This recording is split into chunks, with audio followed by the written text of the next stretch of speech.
So ayan nga po, ang topic po na naka-assign sa akin is all about the endocrine gland change as the body changes. So, ang tanong po dito is, so how does the activity of the endocrine gland change as the body changes? So meaning, the endocrine system is a network of glands that produce and release hormones to regulate various bodily functions, including metabolism, growth, and reproductions.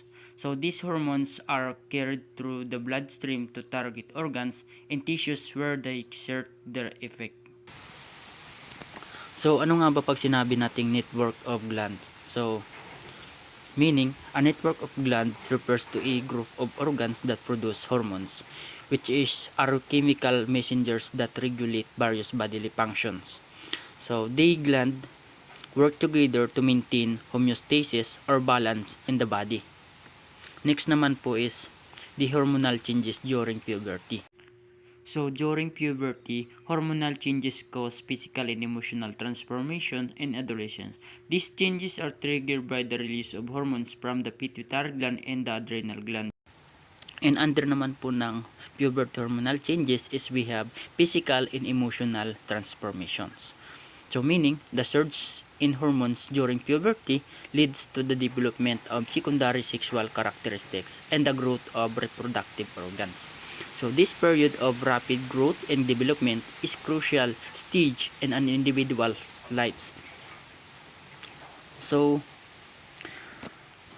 hormonal changes refers to functioning and hormones levels that occur naturally throughout a person's life. For example, so during puberty, hormones levels increase, leading to physical changes like growth spurt and the development of secondary sex characteristics. And paano nga ba ito nakakaepekto in terms of physical and emotional transformation and hormonal changes? So sabi, hormonal changes can significantly impact both physical and emotional well-being. Physically, they can cause changes in the body compositions. So energy levels and sleep patterns. Emotionally, they can influence mood swings, irritability, and increased sensitivity. So yun po. Next naman po is we have the impact of stress in endocrine gland activity. So we have endocrine gland activity. So stress can lead to increased activity in the endocrine glands such as the adrenal glands, resulting in the release of hormones like cortisol and adrenaline. And they can disrupt the balance of hormones in the body and lead to negative effects on various physiological processes. And we have the negative impact. Chronic stress can also suppress the activity of certain endocrine glands, such as the thyroid glands, leading to decreased productions of hormones like thyroid hormones. This can result in symptoms like fatigue, weight gain, and mood changes. So, yun nga po is yung negative impact po ng stress in endocrine gland is we have the lack of mindfulness and we have mind functioning. And ito po is nagbabago yung ating mood na kung saan po is hindi po tayo nakakapag-isip ng maayos. And next naman po is the endocrine gland function during pregnancy. An importance of endocrine gland functions. So they have during pregnancy, endocrine glands such as the pituitary gland and the placenta so produce the hormones that are essential for maintaining a healthy pregnancy. These hormones helps regulate important processes such as fetal growth, metabolism, and maternal blood pressure. So yun po yung overall function ng placenta and during pregnancy. So the role of pituitary gland and placenta. So the pituitary gland releases hormones that stimulate the productions of estrogen and progesterone, which are crucial for maintaining the pregnancy and preparing the body of childbirth. The placenta also produces hormones such as human chorionic gonadotropin or HCG and progesterone, which help support the development of fetus and prevent miscarriage. And under naman po ng pituitary gland and placenta is we have the endocrine glands in pregnancy. So, ito yung overall meaning po ng slides na to, yung about the endocrine system. So, the endocrine glands play a vital role in ensuring a successful pregnancy by producing the necessary hormones to support fetal development and maternal health. Proper functioning of this gland is essential for a healthy pregnancy and the well-being or both for mother and the baby. So sabi din po dito is yung endocrine gland during pregnancy is the placenta act as a temporary endocrine gland producing hormones like estrogen and progesterone. So this help maintain the pregnancy, prepare the body for childbirth and support fetal growth and development.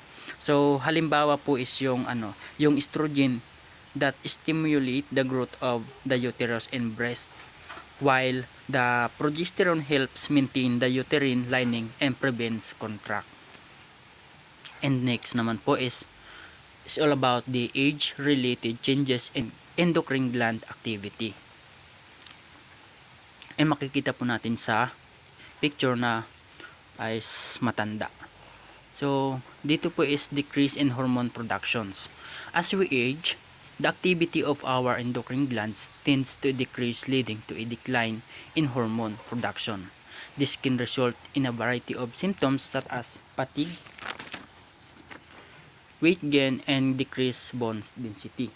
Alam naman po natin na kapag tayo po is tumanda na is marami na pong mga bagay na minsan hindi na po natin nagagawa. Sabi nga po, kapag tumanda na po is nababawasan na yung mga cells sa ating katawan na kung saan unti-unti itong nawawala, na nagdudulot po na minsan nakakaramdam tayo ng mga iba't ibang sintomas.